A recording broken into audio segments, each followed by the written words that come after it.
Felix Hartman didn't see the deer until it was too late.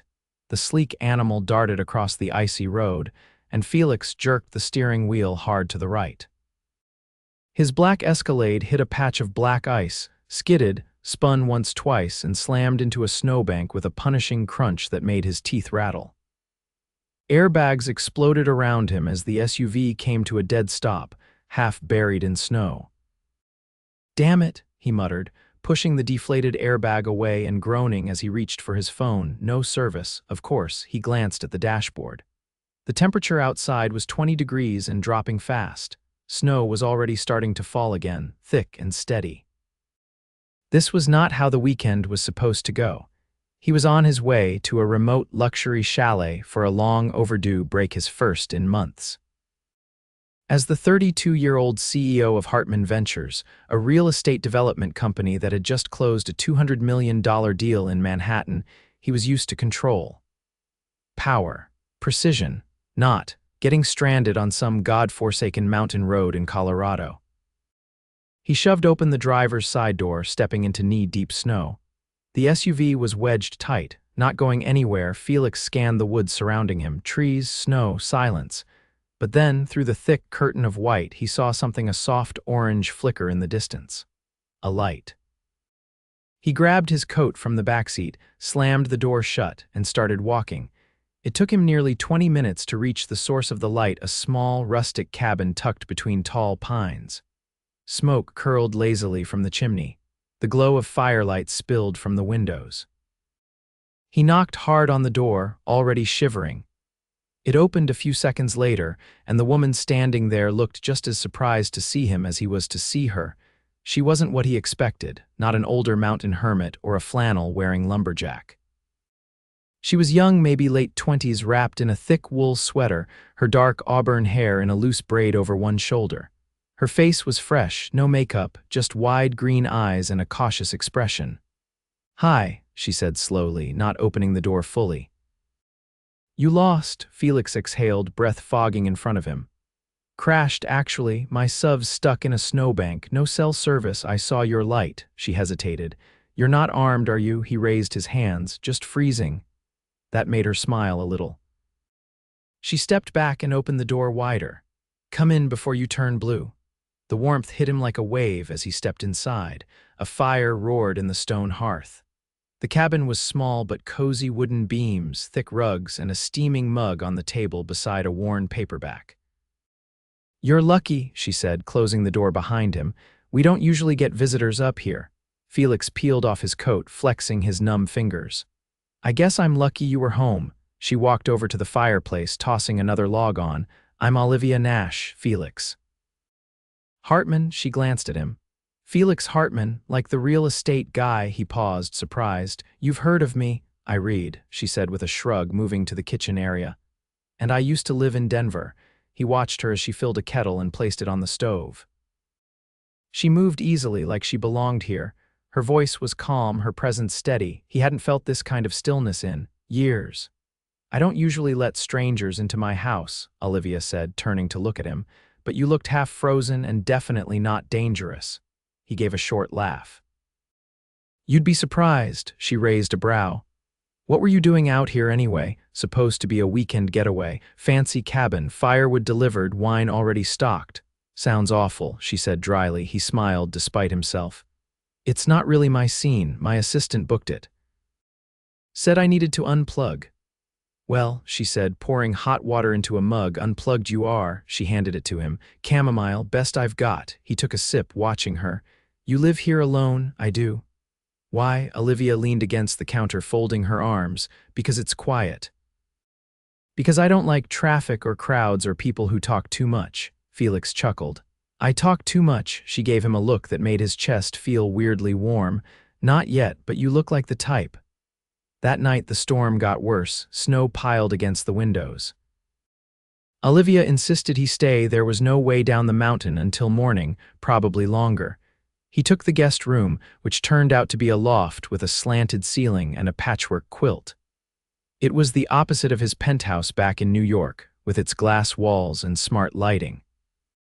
But he slept better that night than he had in weeks. In the morning, he woke to the smell of coffee and bacon. She was already up, humming to herself in the kitchen. She slid a plate toward him at the table without a word. He sat, ate, and for the first time in a long time didn't feel the need to check his phone. The storm didn't let up by noon. It was clear he wasn't going anywhere. "What do you actually do?" she asked, curled up on the couch while he sat across from her with a blanket over his lap. He shrugged. "I run a company, build things, sell things, make money, repeat." Sounds thrilling, he laughed. "You don't mince words, do you?" "Nope." That afternoon, she pulled out a deck of cards. By evening, they were sitting on the floor in front of the fire, playing poker with buttons and dried cranberries. She beat him 3 times. "You're not supposed to be good at everything," he said, narrowing his eyes. "I'm not," she said, smiling. "Just better than you." He watched her as she laughed, her head tilted back, her eyes crinkling. He didn't know what was happening exactly, but he hadn't smiled this much in months, and he definitely hadn't felt this drawn to someone in, maybe ever. That night, long after she went to bed, he stood by the window in the loft, watching the snow fall. He was stuck, but for the first time in his life, he didn't mind, not one bit. By the 3rd day, the snow still hadn't let up, and Felix found himself sitting at Olivia's kitchen table, peeling potatoes under her watchful eye. "You're holding the knife like it's a surgical tool," she said, sliding a mixing bowl closer to him. "I direct teams of architects and negotiate multi-million-dollar acquisitions. I don't usually prep root vegetables." "You're surviving," she said, tapping the side of her cutting board with the handle of her spoon. "That counts." Felix glanced at her as he continued, slower this time, trying not to shred the potato into oblivion. Olivia had a quiet self-assurance, the kind that didn't require an audience or approval. Her sleeves were rolled to her elbows, her hands quick and confident as she chopped fresh herbs. "Do you cook like this every day?" he asked. "Most days. I like knowing what I'm eating. I grow most of what I use in the warmer months, can the rest for winter." He blinked. "You grow your own food." "Not all of it, but enough to get by." There was no trace of bragging in her voice, just a matter-of-fact calm that made him feel oddly unsettled. He was used to people who needed to prove something. Olivia didn't seem to care what he thought of her at all. "You always live this far off the grid." She wiped her hands on a towel and leaned against the counter. "Not always. I was a photo editor in the city for a while, but I burned out. Got tired of chasing deadlines and pleasing people I didn't respect." "What made you leave?" "My sister died," she said without flinching. Felix looked up, startled. Olivia didn't drop her gaze. "She was younger. Car accident, hit me harder than I expected." "I couldn't pretend things were normal after that." He set the knife down. "I'm sorry." She gave a small nod, then turned back to the stove. "Grief does things to people. It peeled away all the noise. I realized I didn't want the life I was building." Felix didn't answer. He didn't know how. He suddenly felt too large for the room, too loud for the quiet gravity she carried. She served the stew in 2 bowls, and they sat at the table, the only sound coming from the fire popping in the hearth and the wind brushing against the glass. "I envy you," he said eventually, spoon halfway to his mouth. "You left and didn't look back." She glanced at him. "You want to leave your life," he hesitated. "Not exactly, but sometimes I wonder what it'd be like to stop running, or if I even know how." Olivia didn't try to offer advice. She just listened, which somehow made him keep going. "I built everything from nothing. My father left before I could remember. My mother worked 2 jobs to keep us in a 1-bedroom in Queens. I spent my life chasing the next hill to climb. I didn't think I had a choice." "You always have a choice," she said. "You just might not like the consequences." That night, they didn't play cards or talk in front of the fire. Olivia went to bed early, saying she needed to check on the roof in the morning before the snow got heavier. Felix stayed up, pacing the length of the living room, staring at the flames, thinking about everything he'd spent years avoiding. He wasn't used to someone stripping him down without even trying. She didn't ask for details or fawn over his name. She didn't care about his company or his portfolio. She just saw him. And somehow that was worse than being misunderstood. The next morning, he helped her climb onto the roof to clear the snow. She handed him a shovel and didn't slow down for him, even as the cold wind bit at their faces. "You do this by yourself?" he asked, pulling ice away from the eaves, usually. "And you're not afraid of slipping? There's always a risk, but I've learned how to fall." Felix looked at her, standing steady as the wind caught strands of her hair. She was different from anyone he'd ever met. She didn't flinch from silence. She didn't run from grief. She didn't try to make him feel better when he didn't deserve it. By the time they finished, the clouds had started to break, revealing slices of pale blue sky. "You'll probably be able to get your car towed tomorrow," she said as they stepped back inside. He nodded, brushing snow from his jacket. "I should head back once the roads are clear, of course." There was no disappointment in her voice, no hesitation, just acceptance. And for some reason, that made it worse. That afternoon, Felix stood at the edge of the tree line behind the cabin, watching the sunlight stretch across the snow. The world felt wider here, slower, but not empty. He didn't hear her come up behind him. "What are you thinking?" she asked. "That I don't want to go back to the way things were. You don't have to. I can't exactly live in a cabin and raise chickens." Olivia tilted her head. "Who said you had to live my life?" He turned to face her. "Then what am I supposed to do? Figure out what matters. And stop pretending you don't already know." Felix stared at her, the weight of her words pressing against his chest. He didn't have a plan, and for once that didn't terrify him. It felt like the smallest crack in a wall he hadn't realized he'd built. That night, he didn't sleep in the loft. They didn't talk about it. She opened her bedroom door and he walked through it. No fireworks. No declarations. Just the slow, quiet rhythm of people who no longer needed to pretend. In the morning, the sky was clear, and the snowplow passed by with a rumble that echoed through the valley. But Felix didn't rush to pack. He sat at the table while Olivia made coffee, watching her move through the space like she belonged to it. "What if I stayed another day?" he asked. Olivia didn't look surprised. "What if you did?" she replied. Felix didn't know what time it was when the knock came at the door, but Olivia had just pulled the kettle off the stove and was pouring hot water over loose tea leaves. The quiet of the morning was broken by the low hum of an approaching engine, then a firm rap on the wooden frame. He opened the door cautiously, and a man in heavy boots and a sheriff's jacket stood on the porch, brushing snow from his sleeves. "You the one with the Escalade stuck in the ridge curve?" the man asked, already eyeing Felix's tailored coat and polished boots with mild suspicion. "That's me," Felix said, stepping outside. "Roads are finally passable. We cleared the main path down the slope. Tow crews on their way now." Felix nodded, then turned to glance back inside. Olivia had set the mug down without touching it. Her eyes met his, unreadable. The sheriff gave a half nod before heading back to his vehicle, and Felix closed the door behind him. "He didn't seem thrilled to meet me," he said, forcing lightness into his voice. "He's not a fan of outsiders," she replied. "Or anyone whose boots cost more than his monthly rent." Felix leaned against the wall, watching her hands move as she cleaned up the counter. "I should probably go pack." She didn't stop wiping the surface, but her shoulders tensed slightly. "You should." He didn't move. "I don't want this to end here," he said, the words pushing out before he could measure them. "I'm not ready to walk away like it was just a weird few days in the snow." Olivia finally turned to face him. "And what would it be, Felix? You fly back to your corner office and I stay here and pretend none of it mattered." "I'm not asking you to pretend anything," he said. "I'm asking if we can figure it out. I don't care what it looks like, You don't know what figuring it out means," she interrupted, voice calm but direct. "In your world, figuring it out probably involves a private jet and a few scheduled visits before it fizzles into silence." "That's not fair," he said quietly. She crossed her arms, but not in anger. "Then tell me what fair looks like." Felix stepped closer. "I'll stay longer." "You can't," she said. "You already said there's a project launch next week, meetings, investors, people who depend on you." He exhaled, jaw tight. "Then come with me." Olivia blinked. "To New York for a little while," he said. "Just to see, no promises, no strings, just..." "See, I left that world for a reason." "I know, but maybe there's a middle ground." She studied him for a long moment, as if weighing something much heavier than logistics.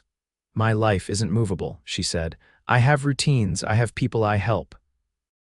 There's a woman down the road who relies on me to chop her firewood, a retired teacher who asks me to read to her twice a week. I'm not just up here hiding from the world, I'm part of it. Felix knew she wasn't saying no. She was saying it wasn't simple. I don't want to take you away from what you've built, he said, but I want to be part of it. I want to understand this place like you do. I want to know what it means to slow down for something real. Olivia stared at him, everything behind her eyes moving too fast to catch. The sound of tires crunching snow outside broke the moment. The tow truck had arrived, Felix packed in silence. Olivia handed him his scarf without comment. They didn't hug. They didn't promise anything. But when he looked back at the cabin before climbing into the truck, she was still standing in the doorway, her hand braced against the frame like she didn't trust herself to step forward or step back. It took nearly 4 hours to reach the nearest town. By the time they got there, Felix's phone had signal again and exploded with notifications. He ignored them all. He booked a room at the only inn in town, a modest place with a crooked sign and weak coffee. That night he stared at the ceiling and realized he wasn't going back, not yet. The next morning he drove himself back up the mountain road in a rented Jeep. He didn't tell her he was coming. He didn't even know if she'd open the door, but she did. Without a word, she stepped aside and let him in. He handed her a small box, nothing flashy, just a hand-carved wooden compass he'd bought from a roadside artisan in town. "What's this?" she asked, running her thumb along the smooth edges. "So you always know which way to go," he said. "Even if it's away from me." Olivia looked up at him, eyes softer than before. "You're not what I expected, neither are you." She didn't ask how long he was staying this time. She didn't ask what would happen next. But when evening came, she made enough stew for two, and he split firewood without being asked. Later, as they stood beneath a sky so clear it almost hurt to look at, Felix reached for her hand. "We don't have to rush anything," he said. "But I'm not leaving unless you want me to." She didn't answer right away, but she didn't let go of his hand either. 3 weeks later, a polished black SUV rolled quietly down the dirt path that led to Olivia's cabin, its tires kicking up small bursts of gravel and thawing snow. Spring had begun to nudge at the edges of the forest, icicles dripping from the eaves, patches of wet moss peeking through the melting white. Felix stepped out, wearing jeans stiff from newness and a navy jacket he'd clearly bought for function, not style. He didn't knock. When he opened the door, Olivia was crouched near the fireplace, coaxing the last few embers into flame. She looked up, surprised but not startled, then straightened and wiped her hands on her pants. "I thought you'd call," she said, her voice even. "I wanted to see if I still remembered the way. You left in a rented Jeep," she said, leaning her hip against the armrest. "Now you're back in something that costs more than my property taxes." "It's mine this time," he said, settling into the chair across from her. "I had it shipped here from New York," she nodded once, but didn't ask why. "I've been renting an apartment down in town," he continued. "Tiny place, radiator hisses in the morning, the shower takes 20 minutes to heat up." "You always had a thing for luxury discomfort," she asked. "I needed to be nearby, and I needed to figure out how to be here without pushing in." Olivia tilted her head slightly. "You could have said something." "I didn't want to show up until I had something real to offer." She sat then, folding her legs beneath her. "And do you?" Felix reached into his coat pocket and pulled out a folded piece of paper. He handed it to her without explanation. She opened it slowly. "What is this?" she asked, eyes scanning the page. "A proposal," he said, "for a community development project, low-impact cabins. Minimal infrastructure, built sustainably with local labor. Not a resort, not a takeover, just a few places so people can experience this without destroying it." She looked up at him, unreadable. "I've already met with the county planning board," he said, "secured preliminary approval. I'm not here to pave over your backyard, I'm here to build something that matters." Olivia studied the paper again, then folded it neatly and set it on the table. "I spent a long time trying to forget who I was in the city," she said. "The noise, the pressure, the way it swallowed people, but you didn't ask me to leave this, you came back to it." "I didn't come back for the trees," he said. "I came back because you made me see something I didn't know I needed." Her eyes narrowed slightly. And what happens when the next deal calls you back to Manhattan? I hired a new COO last week, he said. Someone I trust. I'll still be involved, but I'm not flying back and forth unless I have to. I've spent 10 years building my name. I'm ready to build something else. For a moment, she didn't say anything. Then she stood, walked into the kitchen, and returned with a small, battered notebook. She handed it to him. What's this? Names, skills, people who might want in on your project, she said. There's a mason who retired early but still works in summers. A woman who does reclaimed wood furniture, and someone who's been trying to bring solar grid access up here for years. Felix opened the notebook and scanned the first page. You already did the groundwork. I always said I didn't like people who talk too much, she said, but I don't mind the ones who actually do something. That night they ate outside on the porch, wrapped in blankets as the sky turned a bruised lavender. Birds called in the distance, and the air held the faintest trace of pine sap and thawing earth. Felix poured her a glass of cider and clinked his bottle against it. I've never felt like I belonged anywhere before, he said. I spent years trying to prove I did, but I always felt like I was one mistake away from being back at the bottom. You're not at the bottom here, Olivia said. You're just level. He leaned back, watching her face in the dim light. I don't want to do this halfway. I don't want to live halfway. You're not the same man who crashed into that snowbank, she said. That man didn't know how to be still. I still don't, he said, but I'm learning. The wind picked up slightly, brushing through the evergreens. Olivia set her mug down and turned to face him more fully. Do you love me? She asked. Felix didn't hesitate. I didn't know what love was until I met you. She nodded once like she already knew. I don't need a ring, she said, or a grand speech, just... Don't disappear. I'm not going anywhere, he said, unless you're with me. She stood and offered him her hand. He took it, rising slowly. They didn't rush. They didn't need to.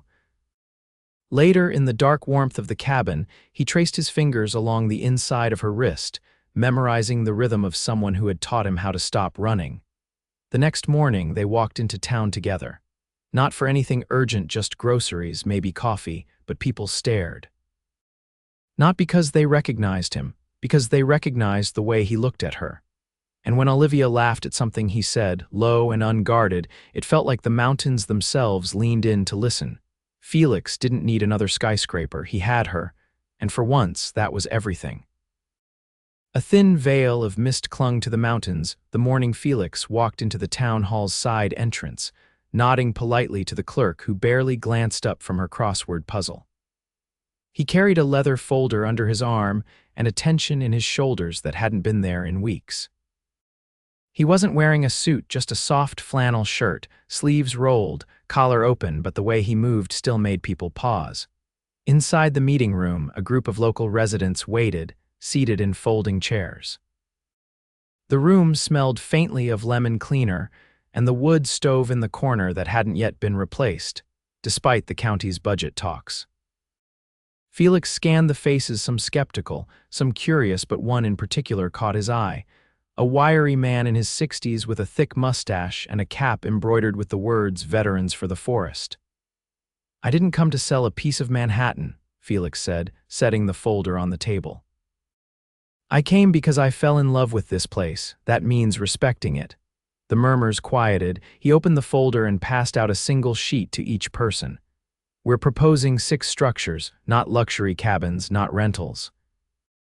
Retreat spaces sustainable, off-grid, and built with materials sourced locally. Any profits go toward maintaining the trail systems and community services. The man with the cap raised an eyebrow. What's in it for you? Felix met his gaze.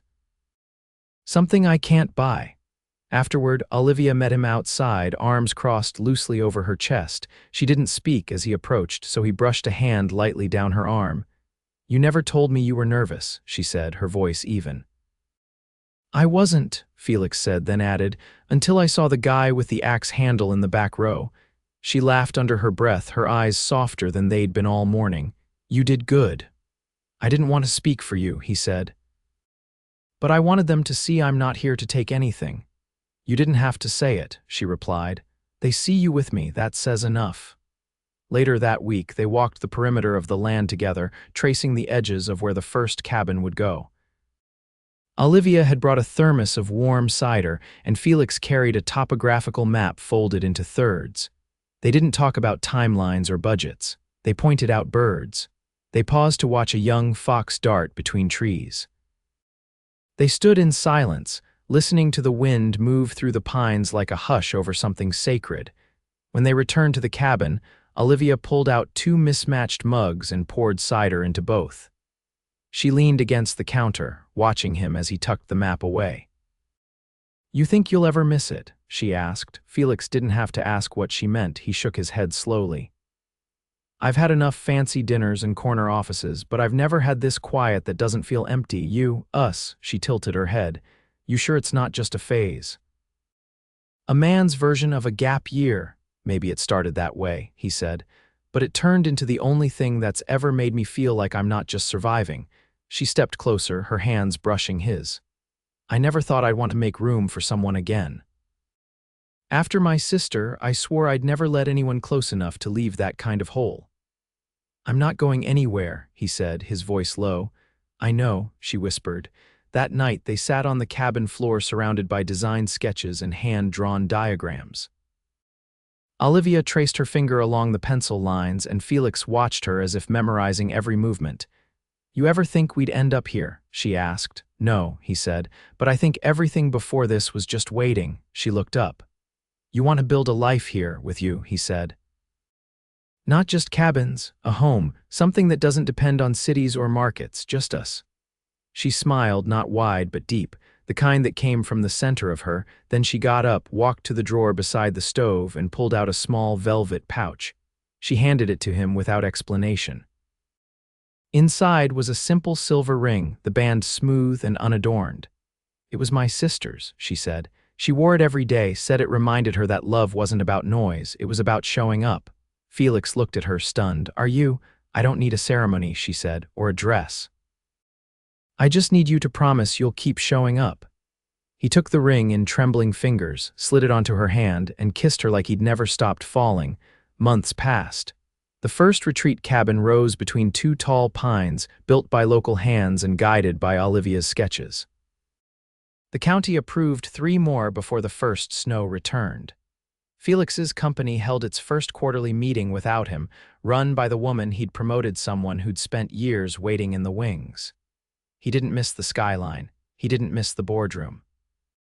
He missed her when she left for town, even for an afternoon. One morning, Felix stepped outside to find Olivia kneeling in the garden bed, pressing early seeds into the soil. She looked over her shoulder, wiped her hands on her pants, and stood. He wrapped his arms around her from behind. "Guess what?" she said. He rested his chin on her shoulder. "You finally warmed to my coffee," she laughed. "Not a chance." He kissed the curve of her neck. "What then?" She turned in his arms, holding something small and white between her fingers, a test. He went still. She looked up, eyes wide but steady. "We're not just building cabins anymore." He didn't speak, just dropped to his knees in the soft dirt and pressed his forehead to her belly, arms wrapped around her legs. "I love you," he said against her skin. "I love everything we've built." She ran her fingers through his hair.